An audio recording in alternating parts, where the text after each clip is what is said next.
Good morning, Saturday moaners. Good morning, good morning, good morning. How are you all? How are we all? Welcome.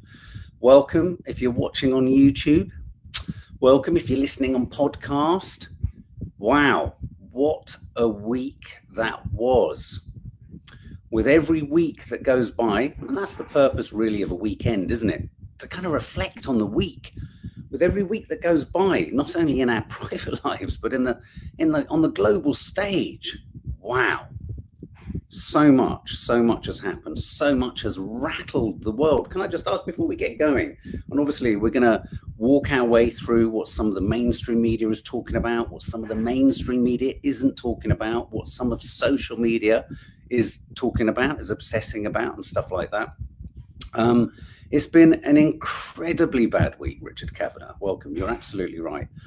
Even Rick Davies of Supertramp has passed away. You're absolutely right. I did see that too.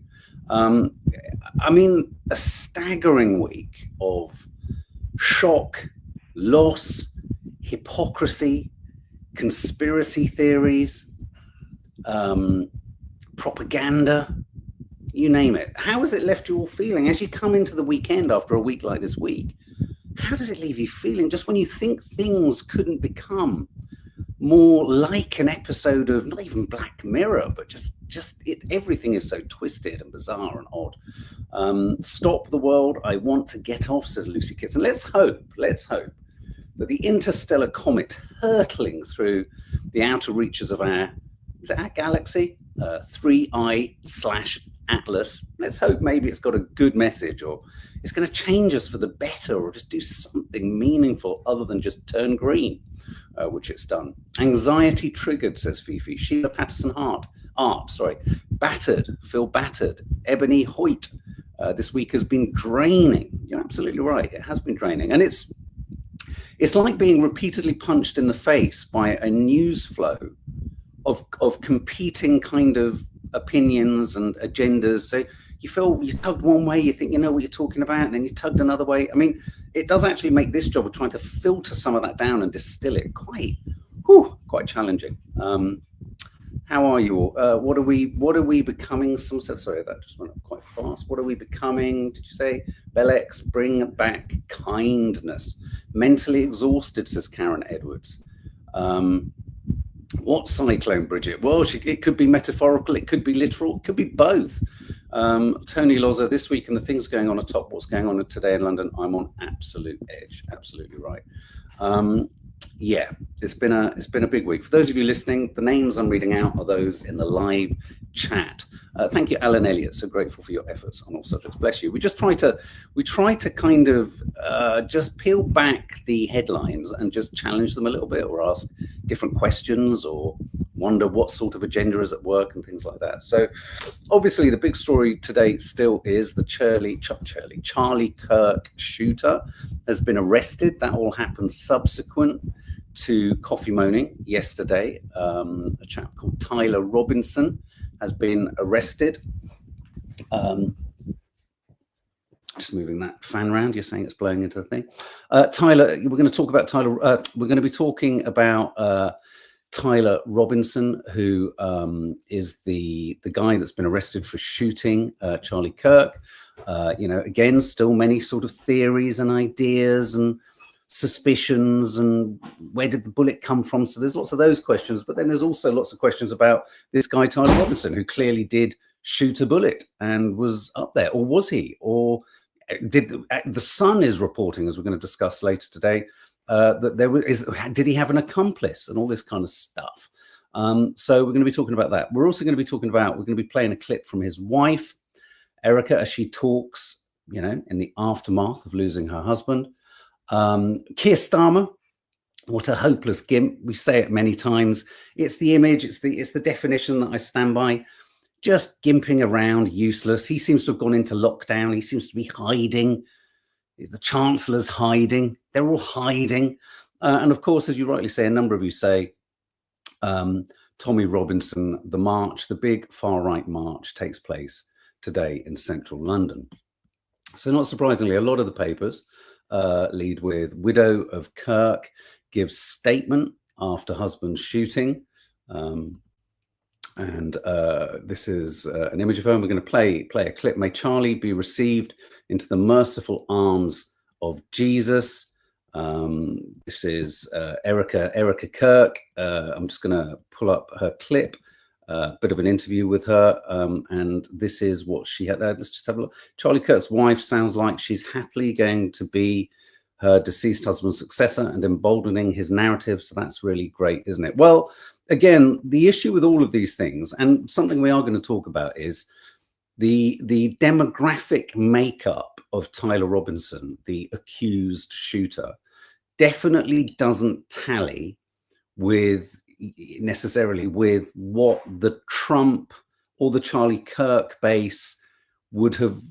I don't say they would have liked them to have been, but I think the way in which America was wanting to characterize this as some kind of loony left trans supporting kind of shooter, you couldn't have got a more sort of white A-grader from a Republican family, you know, and all that kind of stuff. So we're going to talk about him in a little bit more detail. But you're right, Reese. Let's go to Kirk's wife, Erica. This is some of the broadcast or recording that she did in the wake of her husband's. I mean, you know, and we said it yesterday and we said it the day before, regardless of what you think, we are not engaging in this eye for an eye thing. He said some really pretty horrendous, reprehensible things, but none of that necessitates the right to shoot, kill anyone. The staffers of his amazing Charlie Kirk show, who helped him broadcast from this studio, this chair. Every day he loved it. He loved what he did. I want to thank the millions of people who have shown their love for Charlie here in Phoenix, across America, and worldwide. I want to thank my husband's dear friend, Vice President Vance, and his phenomenal wife, Usha, for their love and support. You guys honored my husband so well, bringing him home. You both are tremendous. I want to thank President Trump and his incredible family for the same. Mr. President, my husband loved you. And he knew that you loved him too. He did. He was the perfect father. He was the perfect husband. Charlie always believed that God's design for marriage and the family was absolutely amazing, and it is. It is, and it was the greatest joy of his life. My husband laid down his life for me, for our nation, for our children. He showed the ultimate and true covenantal love. I will never, ever have the words to describe the loss that I feel in my heart. I mean, I think a lot of her sort of film there, the recording, the piece that she did there. I mean, I think for a lot of people who aren't, I mean, I'm loath to say American. I think you know, it's hard to kind of get on board. It's a very different form of sort of expression. She has faith. I'm sure that's helping her too.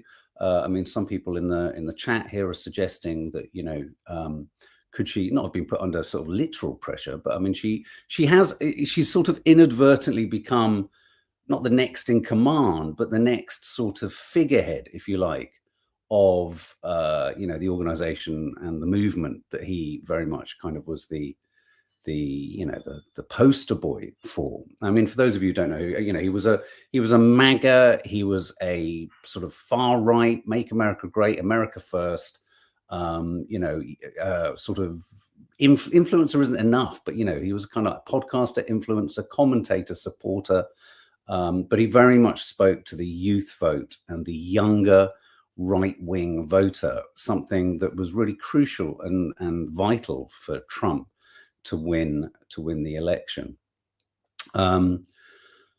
They wouldn't necessarily have a lead, Steph, but I think the fact that, you know, his wife has spoken, and she says in her sort of interview that, you know, she wants, you know, what was the quote here? She wants it to sort of spread around the world.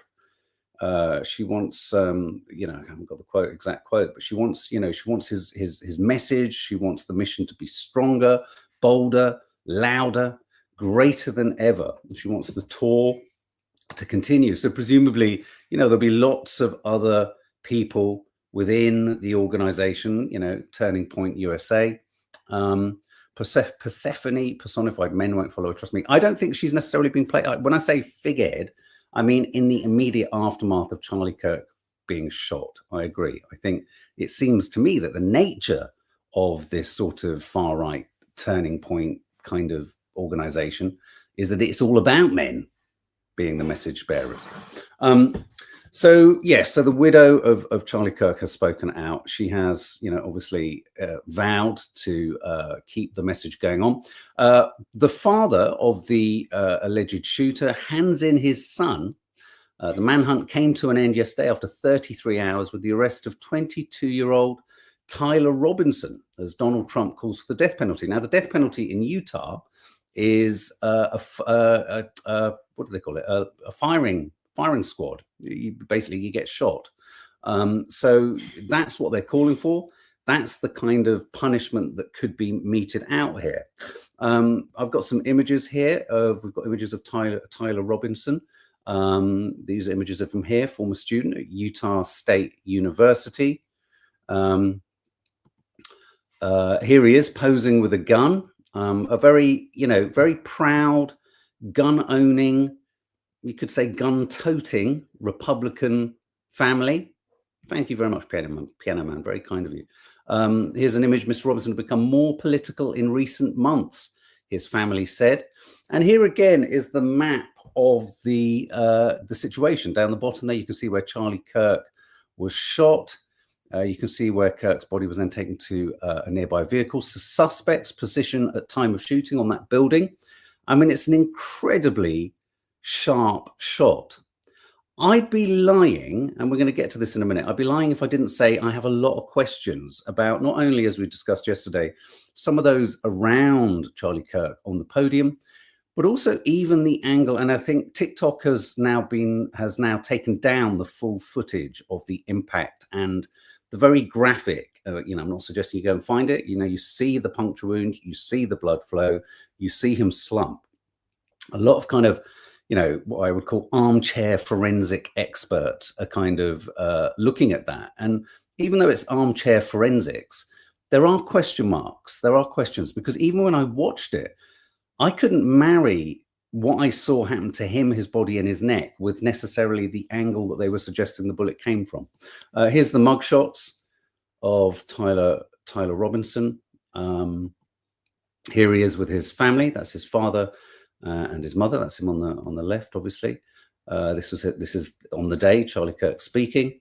And Tyler Robinson himself, school records show, according to Sky News, that he was a 4.0 average, very high score. He was a genius, his mother said. He was a smart, quiet child or teenager, never caused any problems. Now, the bullet casings that have been found by investigators were apparently and allegedly engraved with messages. One read, "Hey, fascist, catch." Another said, "Oh, Bella Ciao, Ciao Bella, Ciao Ciao Ciao," which is thought to refer to an anti-fascist song. And there was another one that had, I think, arrows on it that I think something refers to some kind of gaming thing.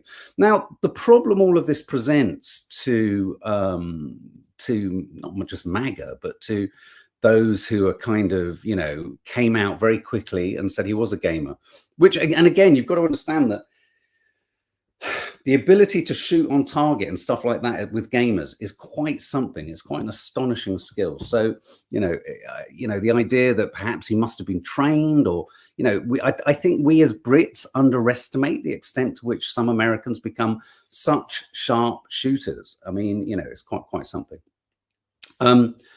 Not all of it. It still hasn't been discredited regarding the cartridges. I'm afraid to say. So I'm just removing this. I just want to show you. This is an interesting kind of meme that's doing the rounds. Not black, the suspect. Not Mexican.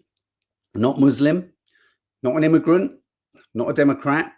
Charlie Kirk's assassin, Tyler Robinson, a white Mormon, conservative, both parents registered as Republicans, and proud assault rifle owners. Now, I'm really intrigued to understand how you do square that away when you're sort of positioned, you know, how it's quite hard to characterize him as, you know, in England we have this phrase, the loony left. It's quite hard to characterize this shooter as a loony left, trans supporting, you know, crackpot, or radical, or as Netanyahu, rather curious. It still strikes me as, does anyone else find it really curious that one of the first people to be issuing an apology was Benjamin Netanyahu? One of the first people to appear on American media and to give interviews was Benjamin Netanyahu. Didn't anyone else find that curious? And then Ben-Gvir, and one of the first publications to print the story before any other global publication was the Jerusalem Post. I'm not suggesting anything. I just think, wow, it's weird. It's weird that he's so plugged in. Now, we know that Charlie Kirk was a huge defender and apologist for Israel's actions in Gaza, but we also know that very much in the sort of more, you know, later sort of weeks, more recent months, there were concerns voiced. He was a little bit more critical, a little bit like, and this isn't unusual. I mean, Tucker Carlson's the same, Candace Owen, a number of Marjorie Taylor Greene, a number of, you know, Trump supporting MAGA types have found themselves questioning things, not being anti-Israel. This is the astonishing thing, just questioning things. And I think and again, I'm not conflating anything other than just asking, it's strange that just to ask questions seems so threatening. And perhaps it's more threatening to some, maybe, if the people asking questions are also people who are at one point very supportive. Maybe that's more of a challenge than those of us that they can characterize and fan away as the loony left, you know, radical Islam supporting nut jobs and things like that. Now, of course, when you have a shooter, and there, you know, apparently there's a lot of speculation on social media regarding the possibility of the Israel connection. We've discussed this. It all just seems a bit strange. But that doesn't necessarily mean the connection is real. But the other thing to bear in mind is no assassination attempt in America is ever straightforward.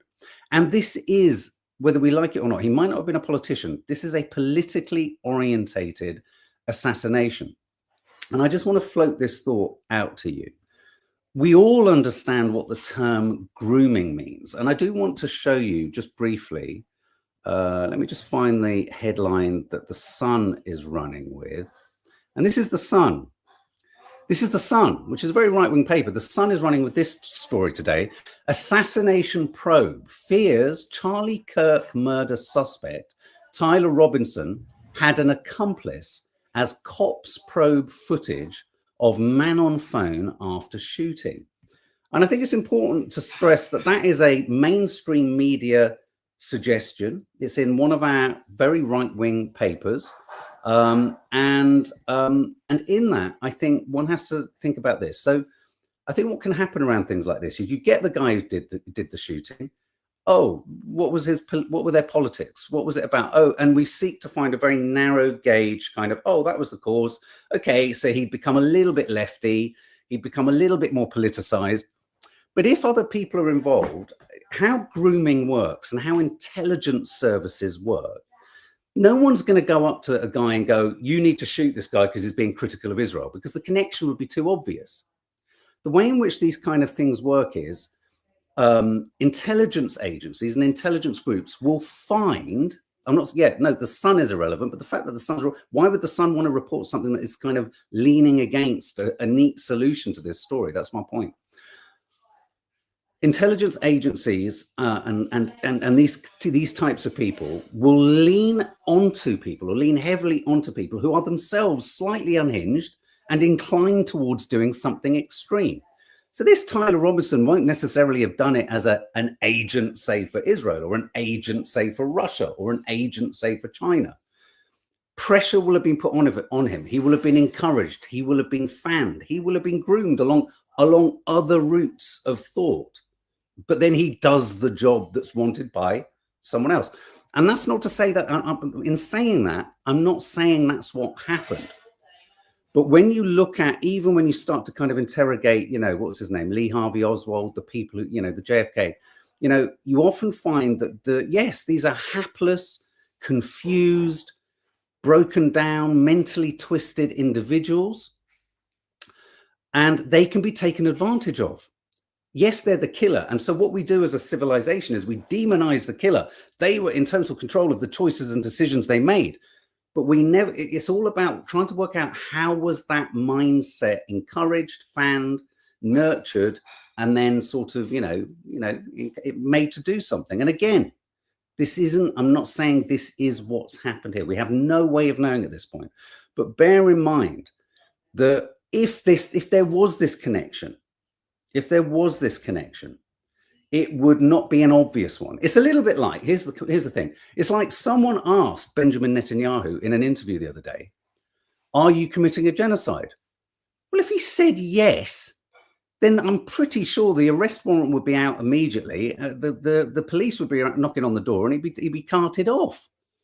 You're not going to admit to it. It's not going to be obvious. The connection and the influence isn't that transparent.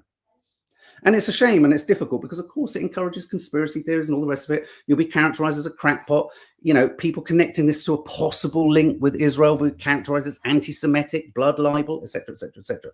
But one has to be able to ask questions, because I can't think of almost any situation where and this is an important point, not school shootings, a politically motivated assassination, and this is one of those, whether we like it or not, rarely is just about the person who pulled the trigger.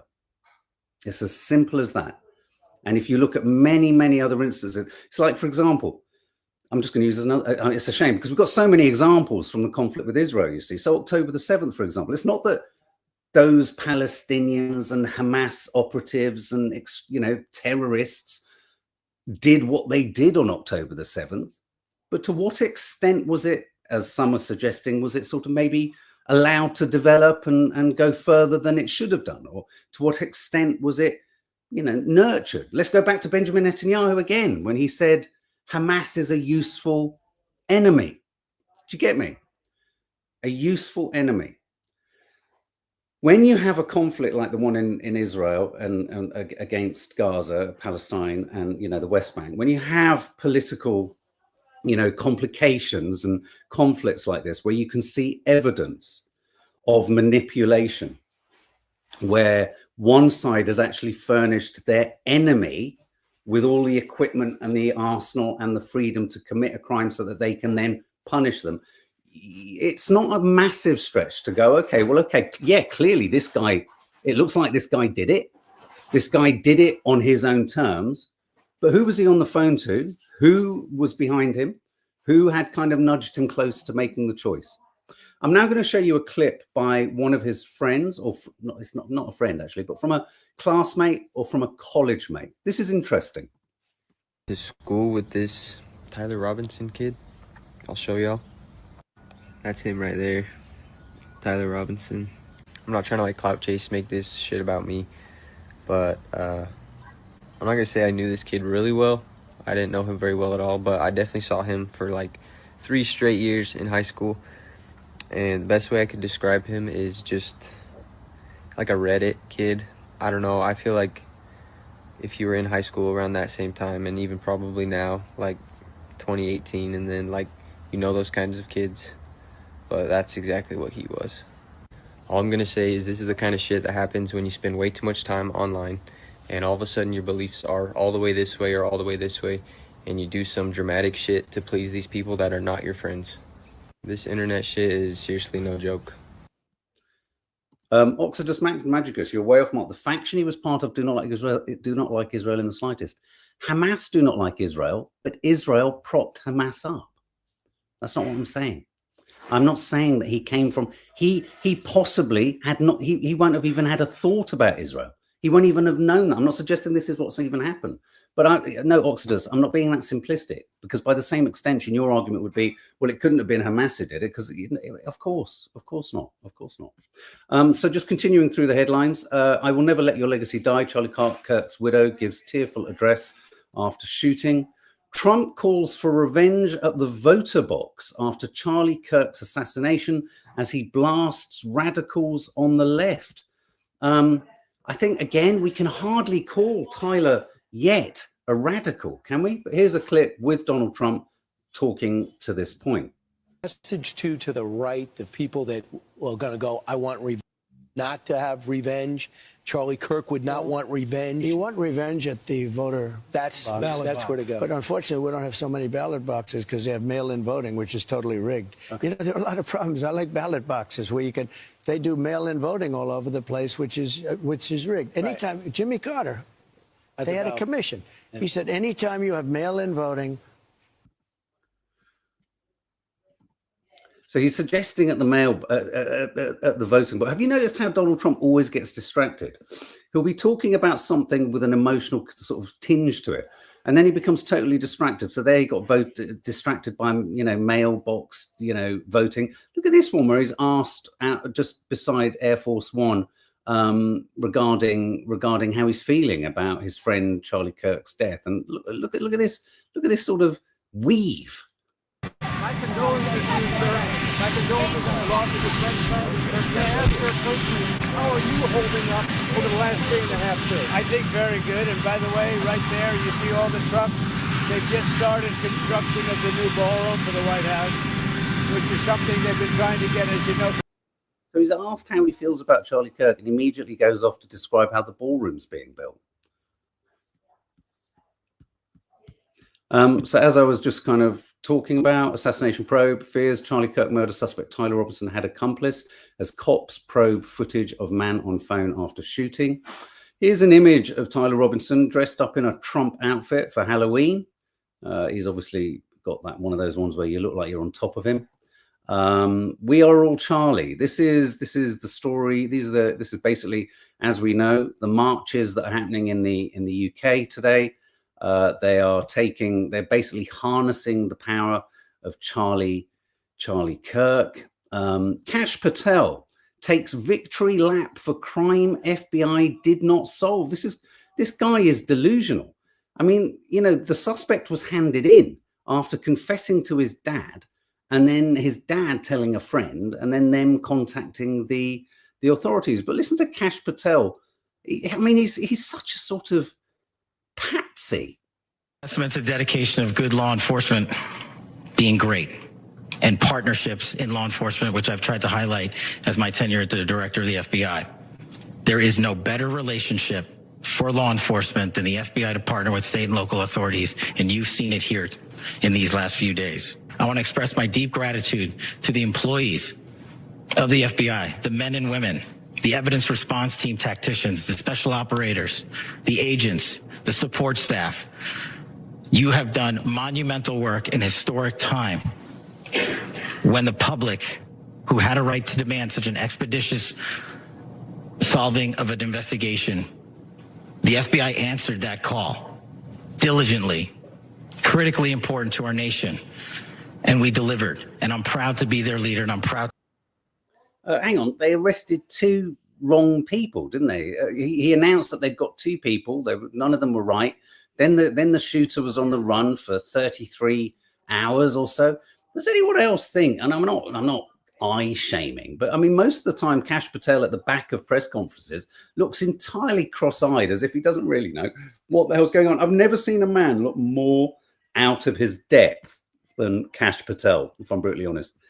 Donald Trump, as we've just said, says a Charlie Kirk assassin should get the death penalty as the two-day manhunt comes to an end. As I've just said, Utah delivers the death penalty by a firing line.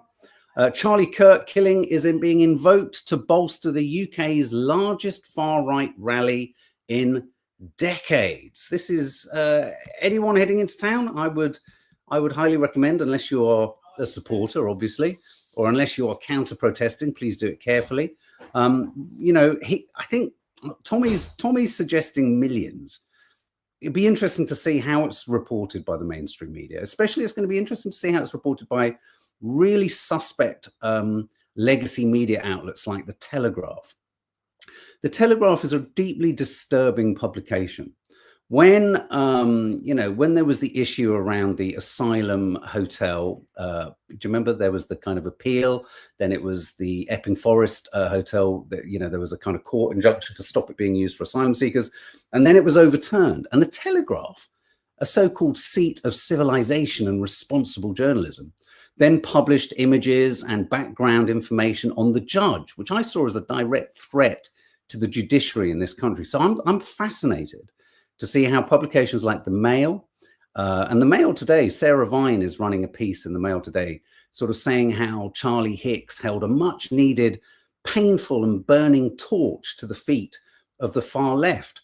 I don't understand how certain commentators and journalists like that, I mean, obviously we feel this, but how they can only talk about the far left and not sense or see that they are part of a far right, or are they so far right and so deluded that they think they're all central?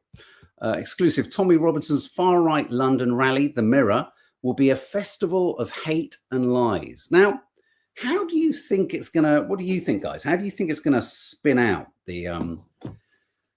the march today?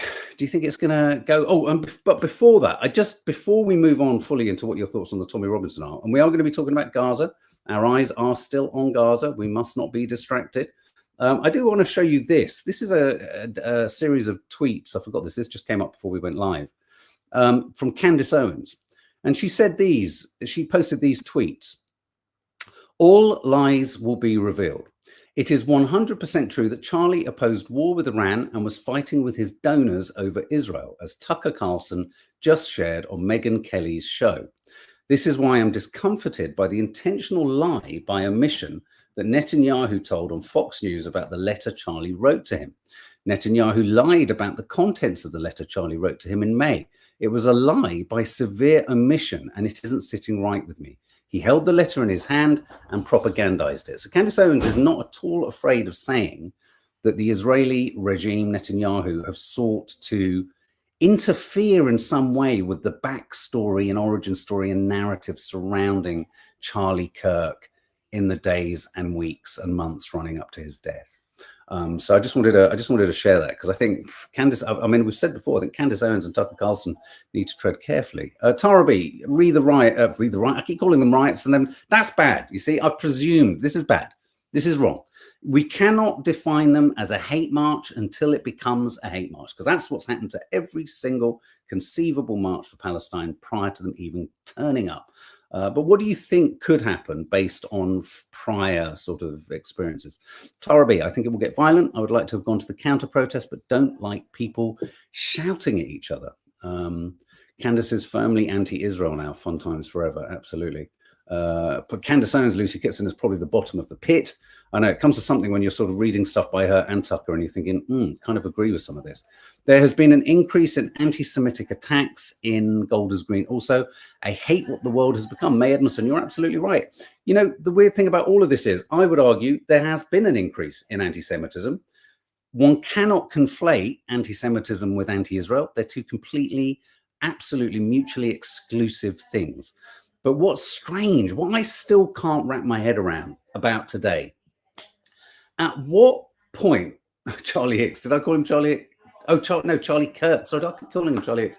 Charlie Kirk.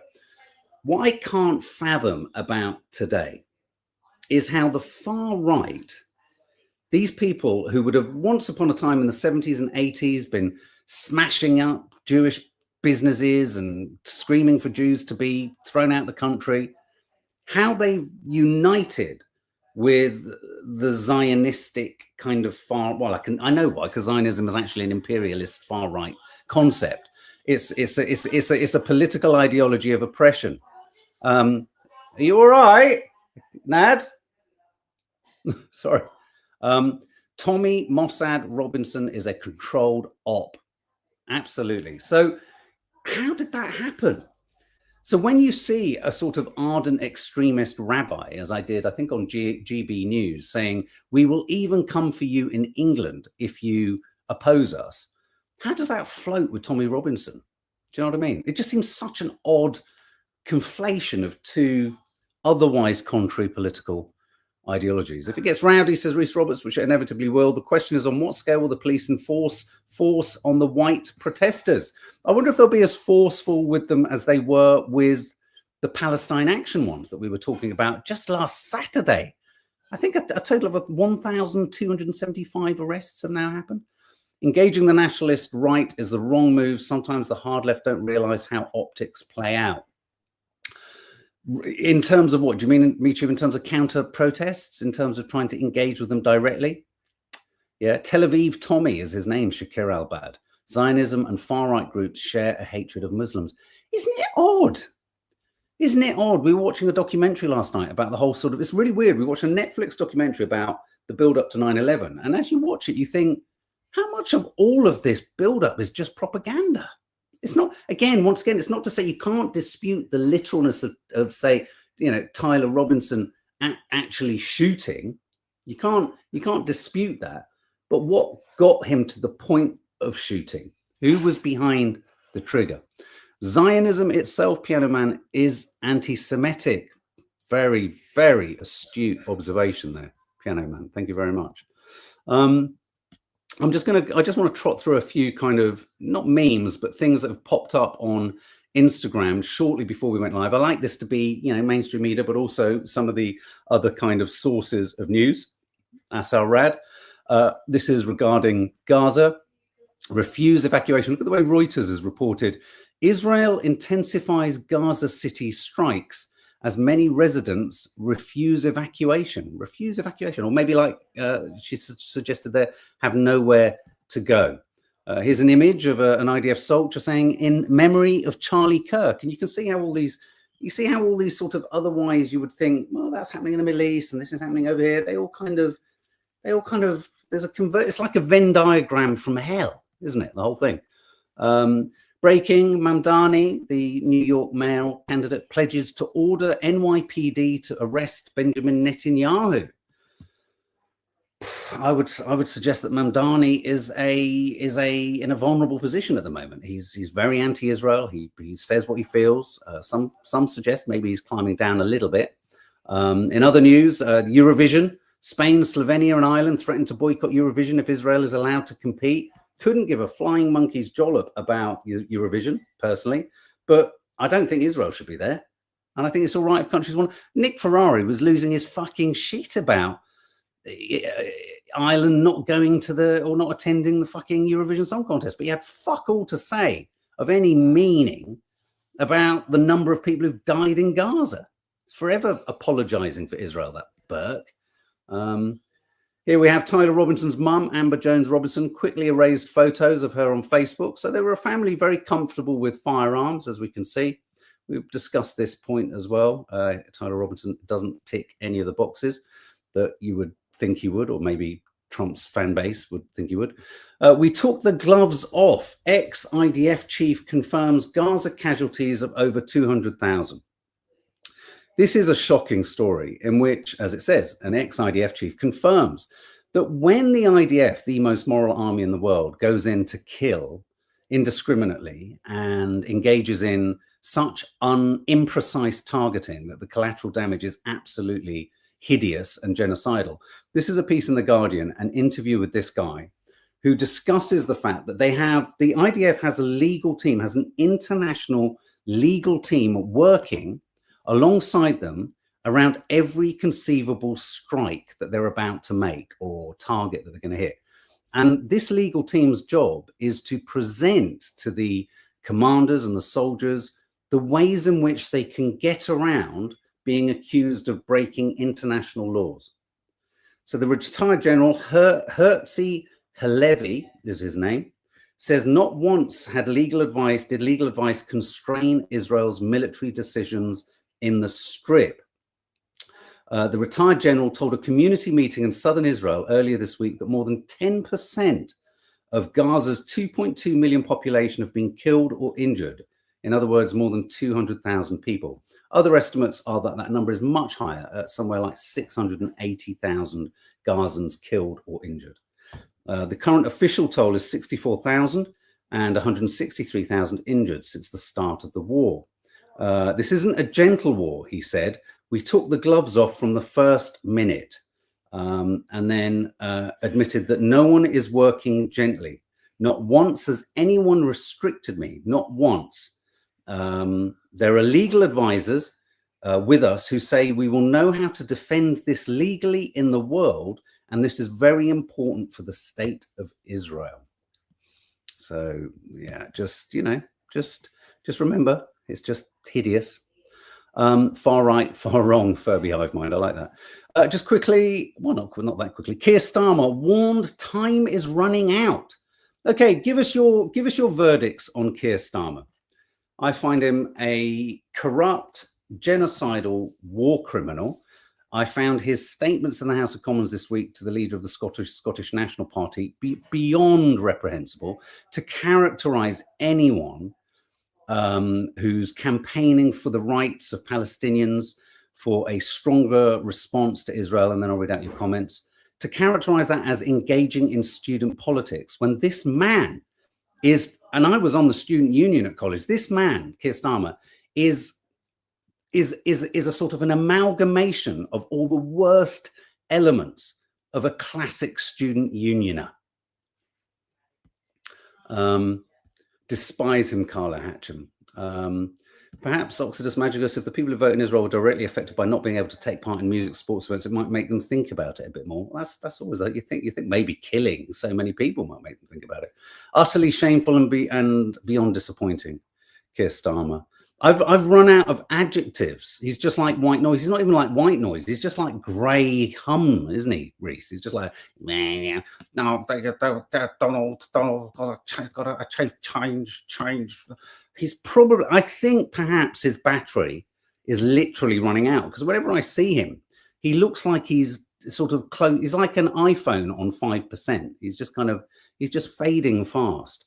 So, of course, he's come under an enormous pressure this week. Not only did he lose Angela Rayner, he's also had to get rid of Peter Mandelson.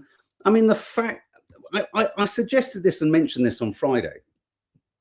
I think the oversight that the Labour Party and Keir Starmer specifically demonstrated regarding Peter Mandelson, and obviously Peter Mandelson is the UK ambassador to America. He's been revealed his involvement and friendship with Epstein was even more intimate and questionable after Epstein was even found guilty. So the fact that Starmer let this slip meant that he allowed a security liability to develop. That Peter Mandelson became a huge security liability to the UK, and that all this vulnerable information is still out there. And apparently the suggestion is, thank you so much, MS, apparently there's still so much more information that could have come out, which is why Mandelson was pushed out, which is why Starmer got rid of him. So why was Starmer such a supporter? Everything we now know about Mandelson, apparently Starmer knew. And I've got a theory. I've never wanted to kind of indulge in this theory, and I kind of suggested it a little bit on Friday. I actually think Keir Starmer is more intimately across everything and everyone than we care to imagine. Let's not forget he was head of the Crown Prosecution Service. He's been, criticised for his treatment of the Jimmy Savile case. He's not done anything of any note to hold any. He's not engaged in any resistance or criticism, strong criticism of Israel whatsoever. Is he himself implicated? Is he himself compromised? Maybe he now, not necessarily compromised, like, so, it's like we say, doesn't necessarily have to have done anything untoward with anyone. But is he compromised in terms of the information and intelligence he knows and that other people know he knows?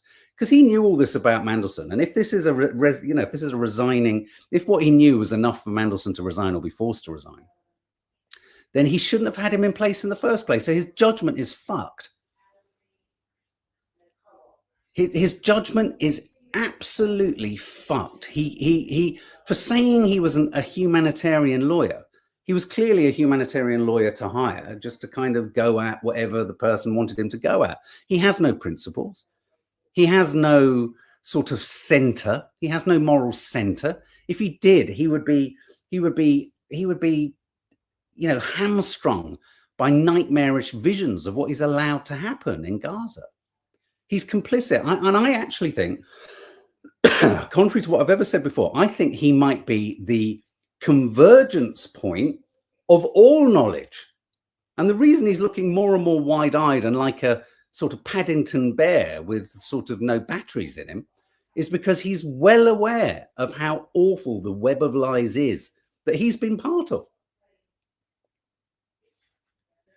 So, Keir Starmer, suggestion that Andy Burnham prepares to challenge Starmer for leadership. There would have been a time where I would have found that exciting. Nadia was a little bit excited because she loves Andy Burnham, but there was a little moment there where, you know, there was a moment back in the past where I'd have gone, oh, great, Andy Burnham. And then I just think, oh, boring, more of the same. You know, Sadiq Khan couldn't call it a genocide. Everyone tiptoeing around, everyone scared, everyone controlled, everyone managed, all of these politicians unable to say a fucking authentic thing.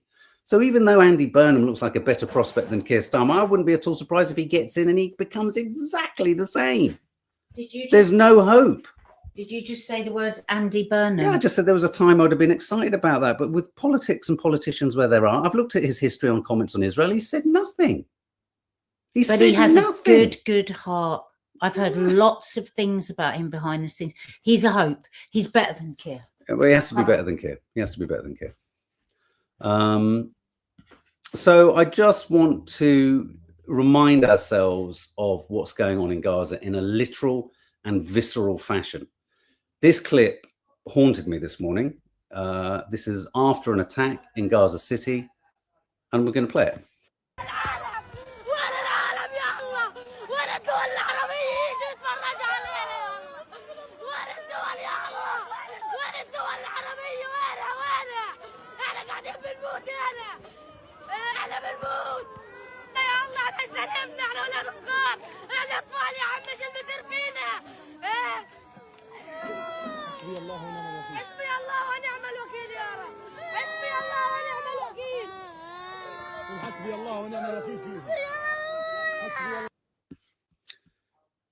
We are dying. Where is the world? Where is the world? Like you say, Arsenal, such sick humiliation of the Gazans, just awful. This again was overnight.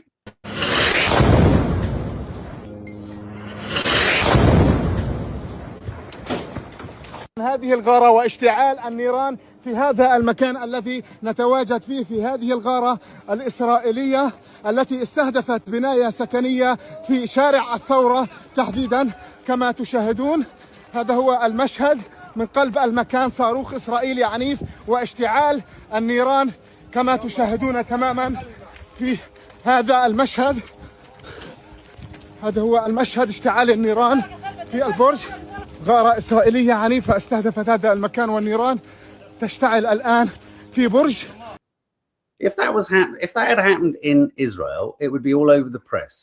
If that had happened in America or the UK, it would be all over the press. No one's running this stuff. No one is running this stuff. This is also this morning.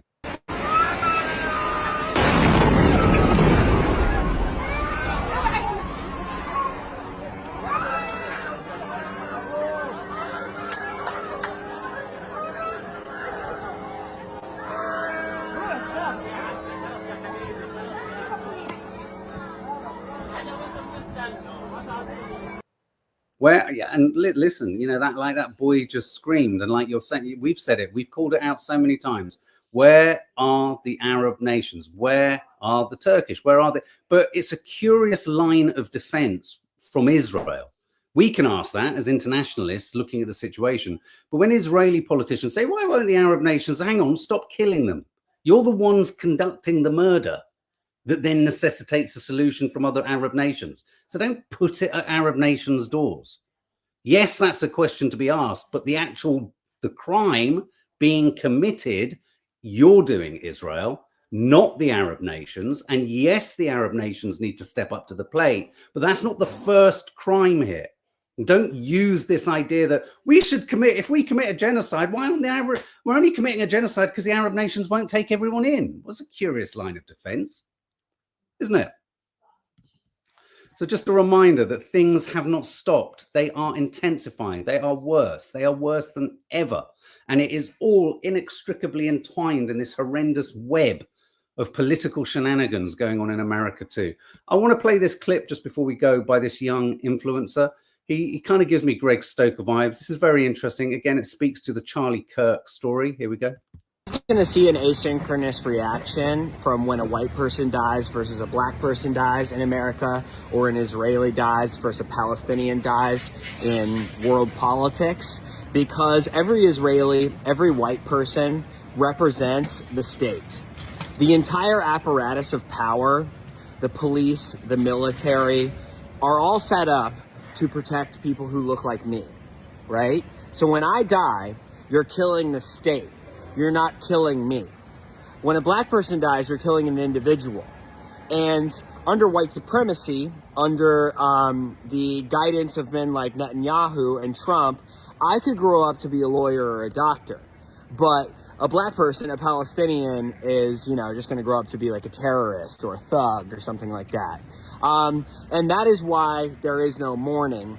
And that is why you are seeing the reaction happen to Charlie Kirk. Now, because Trump is such a self-absorbed narcissist, he is going to move on from this very quickly.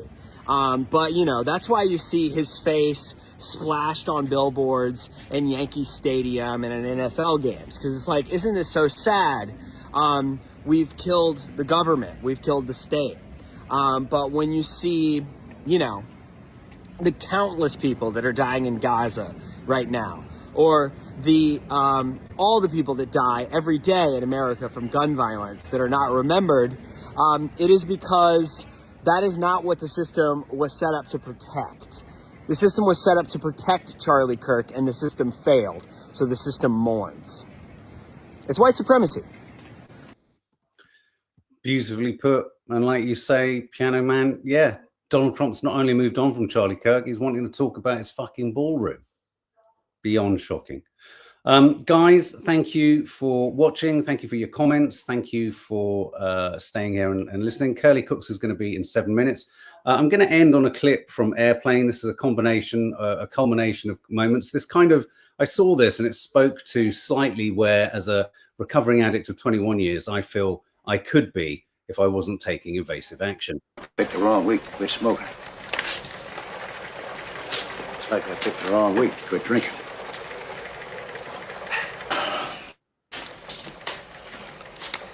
It's like I picked the wrong week to quit amphetamines. It's like I picked the wrong week to quit sniffing glue.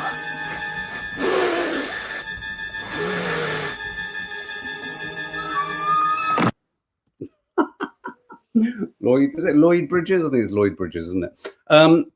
Thank you so much, guys. See you in 5 minutes for the Curly Cooks of Croydon. The sun's come out for them as well, which is nice.